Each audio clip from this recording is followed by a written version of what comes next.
da página Você é Mulher Única, tudo bem com vocês? Como prometido, eu vim aqui para falar sobre o terceiro estudo da nossa página, que fala sobre as mulheres, e o tema é Sendo Salva, Dando à Luz Filhos, que está lá em 1 Timóteo capítulo 2, versículo 15. Nós vamos pensar um pouquinho hoje sobre a maternidade à luz da Bíblia. Gente, como todo youtuber cristão costuma fazer, eu também quero aqui indicar um livro. Esse livro aqui, Bela aos Olhos de Deus, da Elizabeth George, é maravilhoso. Ele fala sobre a mulher de Provérbios 31. Ela, tão admirada por nós mulheres cristãs, né? Dizem que ela não tem um nome porque toda mulher pode ser uma mulher virtuosa. Mas a Elizabeth George, durante muitos anos, acho que mais de 20, estudou sobre a mulher virtuosa, de acordo com a cultura, de acordo com os textos bíblicos, e ela traz um vislumbre muito maravilhoso sobre ela, e a maternidade é muito forte também neste livro, então eu indico para vocês, tá bom?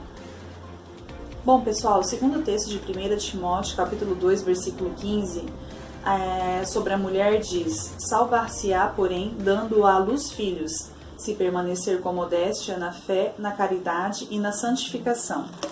Em outra versão da Bíblia da Mulher, diz: todavia será preservada através de sua missão de mãe, se ela permanecer em fé e amor e santificação com bom senso. Então nós vemos que a maternidade, segundo esse texto de Paulo, que Paulo escreveu a Timóteo, é uma missão. E os resultados dessa missão vão além dessa vida. Vai além de você cuidar da higiene, da educação, das refeições do seu filho. Ela é uma missão que também visa a espiritualidade dele, que vai além dessa vida, que visa conduzir os filhos a uma vida piedosa. E essa mãe é preservada através dessa missão. Tem uma pregação no YouTube, que eu vou deixar o link aqui, que a Helena Tanuri fala sobre uma geração de órfãos de pais vivos. É muito maravilhosa, onde ela fala como muitas mulheres estão pagando para trabalhar fora, com tanto de gastos que tem, com transporte, com alguém para cuidar da casa, alguém para cuidar dos filhos, com alimentação, com a saúde, porque nós sabemos que quando a família não tem uma alimentação saudável, acaba interferindo na saúde, tem gastos com medicação, né, com médicos, com remédios, enfim. Então ela traz um pensamento assim, muito interessante sobre como a maternidade tem sido vista no século XXI. No texto de Paulo, então, nós vemos que algumas versões falam que a mulher será salva. Óbvio que não está falando de salvação, porque nós sabemos que os evangelhos, todo o Novo Testamento, as epístolas, mostram que a salvação, conforme Efésios capítulo 2, versículo 8, é pela graça. Pela graça sois salvos mediante a fé. E isso não vem de vós, é um dom de Deus.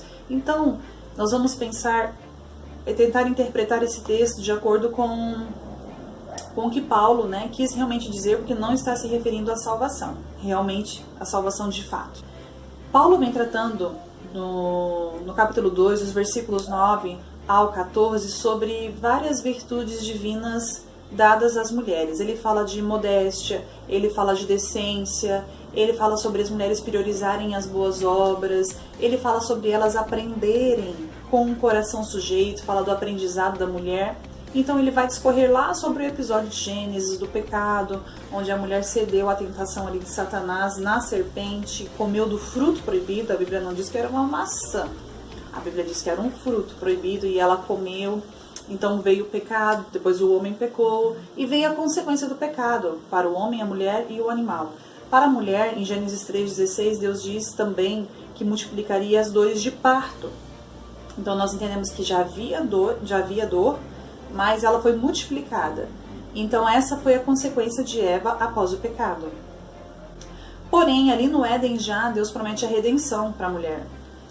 Então muitos interpretam a gravidez nesse texto aqui de Timóteo como referindo-se ao Messias, que é o nascimento do filho prometido a Eva, porque lá Deus diz, né, que da semente da mulher viria um que esmagaria a cabeça da serpente, que está falando sobre Jesus Cristo derrotando Satanás na cruz do Calvário. Então muitos entendem que essa gravidez é o Messias esperado para a redenção da humanidade. Outra interpretação muito interessante também é que esse advérbio através pode ser lido, interpretado da seguinte maneira então, que apesar de dar à luz com dores, ela será salva. Então, apesar dessa consequência do pecado, da mulher sentir muitas dores ao dar à luz, ela será salva, ou ela será preservada. Então, é a circunstância que acompanha a salvação, e não o motivo. Então, mesmo sentindo dores, ela será salva. O texto Paulo está dizendo que se a mulher permanecer na santidade, se permanecer conhecendo a Deus, porque o conhecimento de Deus é o que vai dando crescimento à nossa fé, que é o que vai gerando a nossa fé, ela seria preservada deste mundo, da corrupção, do pecado. E dentro desse contexto, então, se ela vier a ficar grávida, a maternidade será então a sua missão para a glória de Deus. Nós vemos que muitas cristãs hoje em dia têm fugido dessa missão de ser dona de casa, de ser esposa, de ser mãe, e tem colocado em foco outras questões que visam somente a sua própria glória, uma promoção pessoal, a ambição, a carreira, o egoísmo, e muitas vezes todas essas buscas não são para a glória de Deus. Nós vemos que o caminho natural para a mulher é o casamento e é a maternidade. A não ser que a mulher deseje servir integralmente ao Senhor. Como Paulo diz, que o solteiro ele vive totalmente para servir ao Senhor, se essa for a escolha, que também sirva para a glória de Deus. Uma frase muito linda, que inclusive está nesse artigo, que eu também quero deixar o link aqui, que a maternidade não se trata daquilo que nós deixamos para ter um filho, mas daquilo que nós ganhamos para ter um. Muito lindo, né? Então, a dor ao dar à luz, ela traz uma lembrança do pecado que está sobre a mulher, que está sobre a humanidade, na verdade, né? Mas, então, segundo o texto, essa perseverança da mulher na fé, no amor, na santidade, com bom senso, como está lá em 1 Timóteo 2,15, mostra que isso vai capacitar a mulher, então, a desempenhar a sua missão. Qual missão? De criar filhos para a glória de Deus. Então, essa parte do estudo dizendo que os filhos, então, eles fazem parte do rebanho de Cristo, e Cristo manda apacentar. Que a igreja, ela é um lar onde a mulher pode exercer um papel maravilhoso também de criar um ambiente favorável aos princípios da palavra de Deus, onde ela possa estar atenta. Então, é uma missão maravilhosa e cuja recompensa vem somente das mãos do Senhor. Muitas vezes, quando eu falo sobre maternidade e dedicar-se integralmente ao lar, muitas mulheres pensam que eu estou querendo colocar um fardo sobre elas, que eu estou julgando, que eu estou me achando melhor, mas não é isso. Eu vejo que isso é algo assim maravilhoso que visa tirar um fardo das mulheres que entendem a natureza da maternidade. Que se eu tivesse aprendido isso quando eu tive meu primeiro filho, muitas coisas teriam sido diferentes, eu teria me dado muito mais a essa minha missão de mãe. Nós sabemos que o marxismo, ele trouxe uma visão que visa desconstruir a família patriarcal, onde o homem busca os recursos, o sustento da família, a mulher dedica-se ao lar, à maternidade. Um dos frutos do feminismo, através do pensamento marxista, é a mulher integrando ao mercado de trabalho. Não que seja pecado isso, mas nós vemos que além de tirar o homem do lar, tendo tantas cargas, tanta carga horária do trabalho, ele também tirou a mulher, né? Então ele não trouxe benefício, ele tirou o homem e tirou a mulher do lar. Muitas mulheres dizem que a mulher virtuosa, como o livro que eu sugeri, fala que a mulher, ela trabalhava fora, só que com certeza ela não passava mais de 10 horas fora do lar. Nós vemos que é isso que tem sido cobrado da mulher, uma jornada de trabalho tremenda, e a mulher fica o dia inteiro fora do lar. Quando ela chega exausta e tem que cuidar dos afazeres da casa, quase não tem tempo de dar atenção aos filhos. Muitas vezes os filhos estão até dormindo quando ela sai de manhã, estão dormindo quando ela chega, e assim com o pai também. Então, infelizmente, a realidade da mulher virtuosa não tem sido a realidade de muitas mulheres, porque quando eu falo sobre a mulher dedicar-se à maternidade, sempre há aquela questão, mas poxa, muitas mulheres são mães solteiras, têm que trabalhar fora, e não é a realidade de muitas pessoas. Eu sei disso, mas na verdade eu também abri mão de muita coisa para poder viver esse momento da maternidade do meu segundo filho no lar.